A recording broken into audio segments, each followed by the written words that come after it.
El tema de realización de Bárbara fue muy duro, muy duro, muy duro porque nosotros filmamos en el 2016 la sequía más fuerte que ha habido en Venezuela en mucho tiempo, y en el llano ya venía de 4 años de sequía. Entonces fue terrible, fue una sequía muy muy fuerte, no teníamos agua en muchos lugares. Las carreteras, fuimos a zonas rurales muy alejadas, 10 horas por carretera de tierra de Caracas, lugares donde, bueno, la carretera era solo un sendero por la sabana, con pocos recursos económicos, muy limitados. Entonces el autobús, por ejemplo, que iba a todo el mundo, era un autobús de esos que hace en Magallanes la Silsa, que no tenía por qué circular por ahí, varias veces se nos pegó, pero era lo único que teníamos. Entonces andábamos en nuestro autobús por la sabana. También teníamos problemas de alimentación porque éramos 60 personas y teníamos que alimentar a todo ese crew, problemas de temperatura, de vientos muy fuertes nocturnos, porque estaba llegando el invierno. O sea, y en esa época de transición entre verano y el invierno, el llano se pone muy complicado a nivel de clima, se pone muy enredado. Y entonces había vientos muy fuertes nocturnos que nos tumbaban las luces. El viento en las dunas también, a orilla del Orinoco, fue una pesadilla. O sea, fue una película difícil de realizar. El personaje de Bárbara es travesti, es homosexual, pero la película, aunque tiene un personaje principal homosexual, no trata claro que trata, al tratar de Bárbara y contar Bárbara su vida y ir contando su historia, evidentemente que hay ese elemento, pero los otros personajes en la película son todos antagónicos. De hecho, no quieren saber nada de la homosexualidad de Bárbara y lo desprecian por eso y lo humillan. Entonces es lo que tú dices, pues es una historia en la cual hay un personaje homosexual, pero no está ahí para vender la película o para ser un personaje tipo cómico o fácil a la burla. Fue muy difícil medir a Bárbara, fue una cosa que nos empeñamos con el actor en bajarlo completamente, quitarle, bajarle, que estuviera entre lo masculino y lo femenino ahí, en el lindero, porque no es necesario que un hombre sea homosexual o sea o ejerza una profesión de travesti para que sea afeminado o femenino. O sea, no necesita moverse así. O sea, los travestis, grandes travestis con los cuales hice el estudio, me metí en sus camerinos para acercarme al personaje, desde que empecé a escribirlo, eran personajes, unos hombres que se vestían de mujer y cambiaban y eran mujeres. Ese es el arte del transvestismo, ese es digamos, lo que muchos de ellos quisieran ser pero no lo son. Pero cuando son hombres hay como un desdoblamiento, hombre-mujer.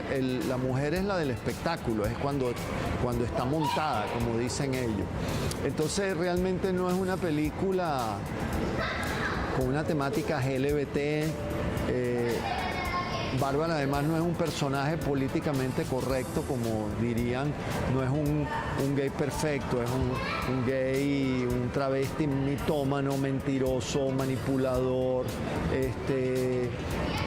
mala gente, oportunista. Tiene, digamos, muchas características negativas cuando comienza la película. Y el público, ese antihéroe, se va redimiendo a través de sus acciones y a través de reconocer de verdad quién es, porque esa es parte de la historia. El asunto de la película va más allá del tema LGBT, y por supuesto que el transporte es una buena aventura para que la gente no se desconecte de esa persecución por esos paisajes y de esos personajes que van apareciendo. Pero la historia de Bárbara es realmente una historia de identidades. no solo la identidad de Bárbara o las varias identidades de Bárbara, sino la búsqueda de identidad del personaje principal, del coprotagonista, que es el joven llanero que huye con Bárbara, que también está buscando quién es él, sobre todo porque es un adolescente.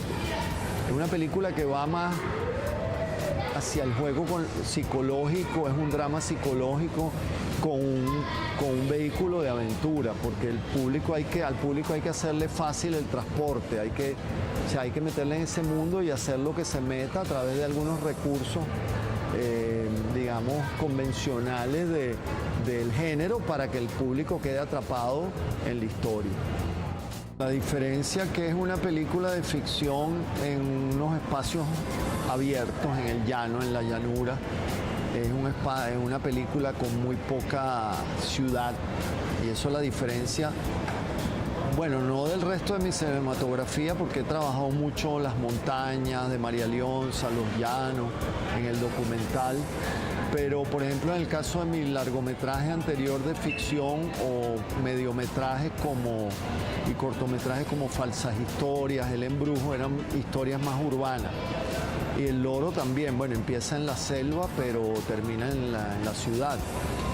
Creo que la diferencia es que el paisaje aquí es mucho más protagónico, esa es la diferencia. Y lo que la enlaza, yo creo que es el interés, eso me lo dijo un periodista conocido que me descubrió eso. Yo realmente nunca lo había pensado. Él me dijo, tú trabajas con personajes excluidos. Todas tus películas son de personajes excluidos, y empezó a hablarme de esos personajes, tanto colectivos como individuales, y la verdad es que sí, y quizás entonces aquí reincido en que Bárbara es un excluido. Bárbara es un travesti de finales de los años 90, de un bar de Sabana Grande, que vive en un cuarto de pensión, pobre, un poco explotado por el dueño del lugar donde trabaja. Los travestis todavía en Venezuela son muy mal pagados. Uno de los trabajos más mal pagados que existen dentro del mundo del espectáculo. Están muy mal pagados. Entonces quizás esta es la coincidencia, que son personajes excluidos.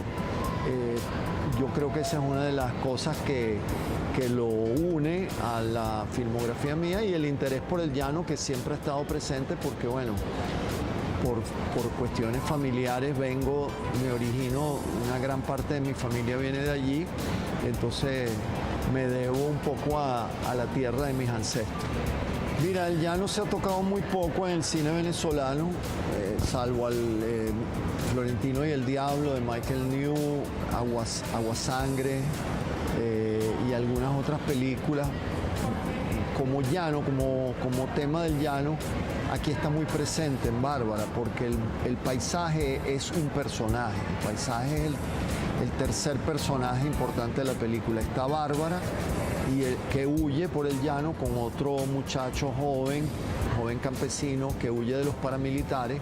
Bárbara huye de los dueños de lo que Bárbara se robó en la ciudad, cobrando, digamos, sus utilidades simbólicamente, y huye con eso al llano, y estos dos personajes van en fuga por la sabana, huyendo, y el llano es un personaje que también va cambiando, y esta presencia del llano como personaje creo que es muy importante en esta película.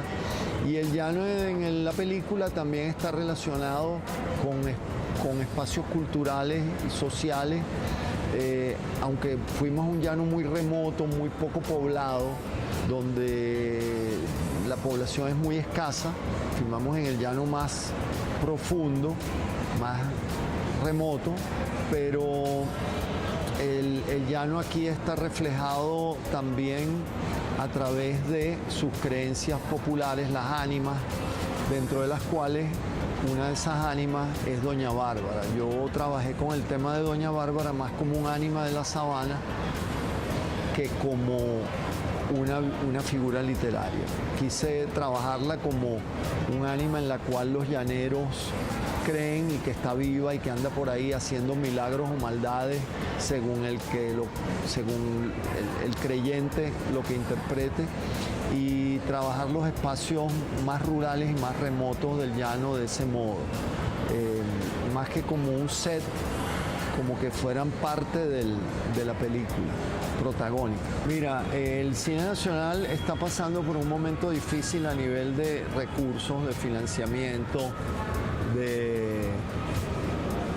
sobre todo de que no hemos todavía entendido ni terminamos de entender que la promoción y el lanzamiento son vitales para una película. O sea, una película donde después que se hace puede ser una maravilla, no hay promoción ni lanzamiento para penetrar, digamos, el mercado y hacerla mercadeable, no va a llegar a ningún lado, va a tener un público muy pequeño, a pesar de que haya ganado festivales, a pesar de que le haya ido bien fuera. Creo que es importante dedicarle recursos, el CENAC, la Villa del Cine, Amazonia, inclusive los privados, al mercadeo agresivo del cine venezolano, como lo hace el cine argentino, no solo nacional, sino internacionalmente. Y veo que hay un repunte, están llegando las películas que estaban como esperando el momento para lanzarse a fin de año, y mira, va a depender de las películas. Habrá algunas que les irá bien, algunas que no les irá tan bien. Eso es casi que como un misterio religioso. Uno nunca sabe. Puede ser que películas que tienen 40 pantallas y todo un marketing les vaya malísimo por otros factores, por otras razones, y películas pequeñas que no tienen mucha promoción, pero que el público empiece un buen boca a boca, tengan resultados satisfactorios. Es muy complicado, y lo que sí, evidentemente, el público creo que está respondiendo de algún modo, el público está yendo a ver las películas que están llegando a cartelera, y esperemos que nos sigan acompañando a todas, porque el error más grande que existe en el mercadeo del cine venezolano es mercadearla como un género. En el cine venezolano hay terror, o ha habido terror, ha habido aventura, ha habido como Bárbara, ha habido comedias como Más Vivos que Nunca, que les recomiendo esa película, ha habido dramas políticos, o más que políticos, dramas sociales como El Amparo, excelente película que está en cartelera, y son tan diferentes, musicales, películas históricas. Entonces es como que si metiéramos en el mismo saco todo lo que llega de Hollywood. No, hay unas personas que les gusta el género terror, hay otras que les gusta la ciencia ficción, hay otro público que le gusta la comedia romántica. Son diferentes públicos. Yo no soy seguidor de las películas de horror en su mayoría. No me llaman la atención. Yo muy rara vez voy a ver una película de horror, a menos que sea una película muy particular, que ha habido alguna especialmente interesante. Entonces, igual tenemos que promover a nuestro cine como películas diferentes. Esta es una comedia, esto es un drama, Bárbara es una película de aventura, un drama de aventura, en un vehículo de aventura.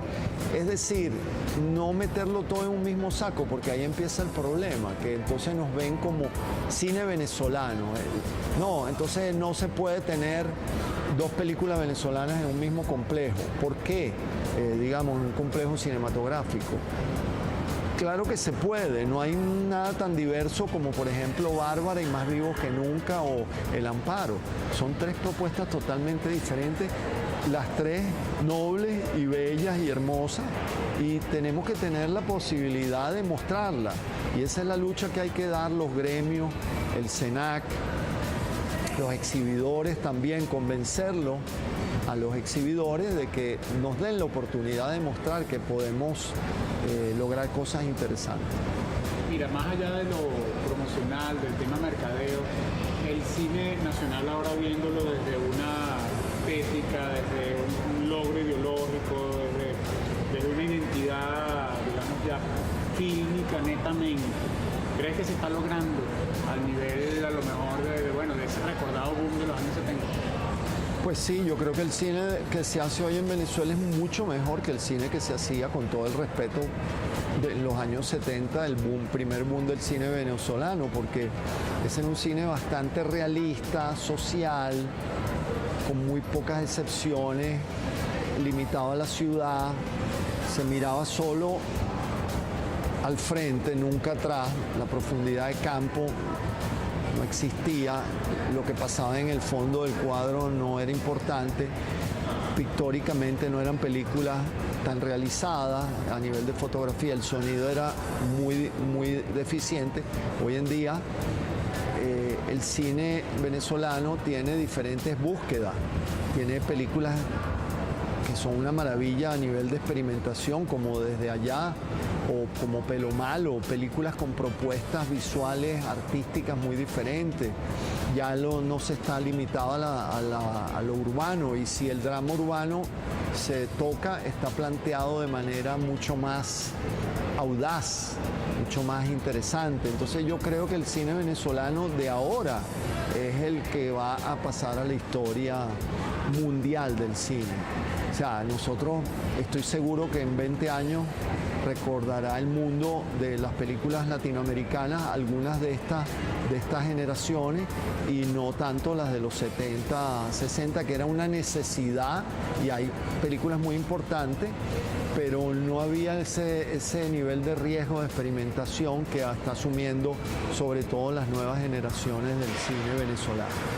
Yo creo que el cine, a diferencia del teatro y la literatura, bueno, la pintura quizás es lo que más se acerca al cine, tiene esa posibilidad, esa maravilla de que tú puedes no solo plasmar a los personajes que escribes, sino encarnarlo, que también eso lo puede hacer el teatro, pero también puedes mover esa historia fuera de un escenario donde sabemos que estamos limitados porque estamos allí, lo que está sucediendo a nivel de escenografía es más artificioso, porque para lograr una perfecta reproducción de un set, normalmente en el teatro se usan solamente algunas sugerencias, elementos.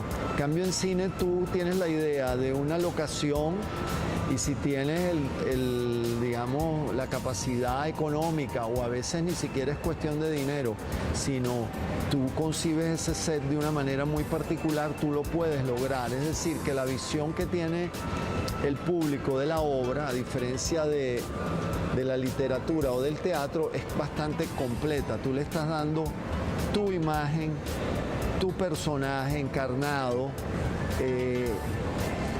ese encuadre cinematográfico también tiene los sonidos, no solo de los personajes, de los ambientes. O sea, es una fantasía en el sentido de que te transporta a otro mundo total, y eso es una de las cosas que tiene el cine que ningún otro medio tiene, que tú puedes estar en el siglo XV en una película como Jericó, el siglo XVI, Jericó o Cabeza de Vaca, y te trasladas a la época de la conquista de Venezuela, o puedes estar en el siglo XIX en la Guerra Federal, o puedes estar en el siglo XXI, como con Blade Runner. O sea, digamos que la evasión hacia otro mundo es total, y eso solo lo tiene el cine hasta ahora. Bueno, y la televisión, porque usa eso, el cine y la televisión en menor grado, y bueno, las nuevas tecnologías, pero digamos esa posibilidad de escapar de la realidad actual y ir a otra creada por alguien que te quiere que te metas en ese mundo. Yo no veo películas por internet y tampoco veo películas en televisión, a menos que sea para algún concurso, yo tengo un ciclo de cine LGBT desde hace 11 años en Venezuela, entonces a veces no puedo ver todo en la pantalla porque estamos buscando las películas y las tengo que ver allí, pero yo veo el cine en el cine. Y ahí sí yo difiero de algunos realizadores que han opinado, internacionales, últimamente. Yo creo que el cine cine, la experiencia del cine, y lo que estábamos hablando cuando empezó la entrevista, eso de estar en un espacio, en una butaca oscura, sin distracciones, sin tener que ir a la nevera a buscar comida, sin que entre tu hijo o tu novia o lo que sea, tu esposa a interrumpirte, a hablarte, que no tengas tiempo ni de fumarte un cigarrillo, sino que estés ahí concentrado viendo una historia, es algo irrepetible. Y para mí esos son los momentos en que yo me desconecto de toda la problemática, de todo lo que pueda estar pasando en el país o en mi caso personal a mí, que si, que te digo, tengo algún tipo de problema económico, familiar, sentimental, y me meto en ese mundo. Y para mí eso es la gloria. Entonces yo realmente, yo sé que hay todo este asunto del Netflix y bueno, las nuevas tecnologías, pero yo, el día que no exista una sala de cine en el mundo, ese día yo voy a ser sumamente infeliz. Espero que no me toque vivirlo, espero que en lo que me toca vivir todavía, que bueno, ya no soy ningún joven, no deje de existir salas, no dejen de existir salas de cine, porque ese día voy a ser el ser más triste y más desafortunado del planeta. Y también es hermosísimo ver y compartir con el público aquí en países, por ejemplo, cosas inolvidables, por ejemplo, ver cine en algunas comunidades en África cuando trabajaba allí, que nunca habían visto una película y se les proyectaba una película. Ese encuentro, eso jamás se podrá reproducir de otra manera. Aquella película proyectada en la sabana africana, en una tela, en un pequeño poblado, y aquella gente con sus bellas sonrisas africanas viendo la película, o proyecciones en la India que me ha tocado estar, o en Nepal, o en algún viaje, porque bueno, soy un viajero, pero de colcha y sombrero, y de colcha o sea, un aventurero. Me gusta mucho viajar a la aventura, mochilero. Y he vivido esas experiencias y creo que eso es algo transformador. El cine es una cosa mágica, una cosa que enmudece, que petrifica a la gente. Y eso pues creo que para mí es uno de los recuerdos de mi vida más importantes que tengo y que espero seguir teniendo. Mira, uno siempre, la forma es importante, pero el fondo, la historia, es lo que uno trata de transmitir. No te podría hablar, siempre en documentales y en ficción he tratado de tener como una premisa, en dejar en el espectador un mensaje de esperanza o un mensaje positivo. Creo que es importante y no es diferente en el caso de Bárbara. El eslogan de Bárbara, del personaje, por una canción que canta, que cuando es diva en la ciudad, cuando hace su show, es "el show nunca termina", "the show will never end". Y creo que ese es el mensaje que Bárbara le da al joven campesino que huye con ella y que cree que su vida no tiene posibilidades de cambio, que no tiene posibilidades para soñar y para realizar sus metas. Y creo que en este caso el eslogan de la película traduce muy bien un poco el mensaje que yo quiero dar con este personaje. Los sueños y la fantasía son lo que nos mantiene vivos, inclusive después de la muerte. Después de la muerte, lo que alguien soñó y realizó y plasmó, o si no lo pudo realizar, pero quedó allí como un proyecto, como una ilusión, como una fantasía, es lo más grande que tiene el sueño humano. Y en unos tiempos tan difíciles que vivimos, por la crisis que atraviesa nuestra economía, en este momento creo que el venezolano debe creer en eso, debe creer en que el show nunca termina, en que siempre vamos a poder seguir trabajando y logrando las cosas, nuestros sueños, nuestras fantasías, nuestras ilusiones, y poner todo el empeño en eso. Y creo que ese es el mensaje, en este caso, de esta película Bárbara. El mensaje, digamos, es un personaje tan políticamente incorrecto como Bárbara puede dejarte una emoción hacia el cambio, hacia el futuro, hacia la realización. Eso entonces para mí es un logro para que la gente pueda comprender y entender a personajes como Bárbara y no despreciarlos por su condición sexual, y crear un poco más de respeto y tolerancia, que es una de las cosas que hace tanta falta en este país, no solamente a nivel político, a nivel social, a nivel humano, entre nosotros, que nos respetemos y nos toleremos y podamos construir una sociedad de mejores y de iguales.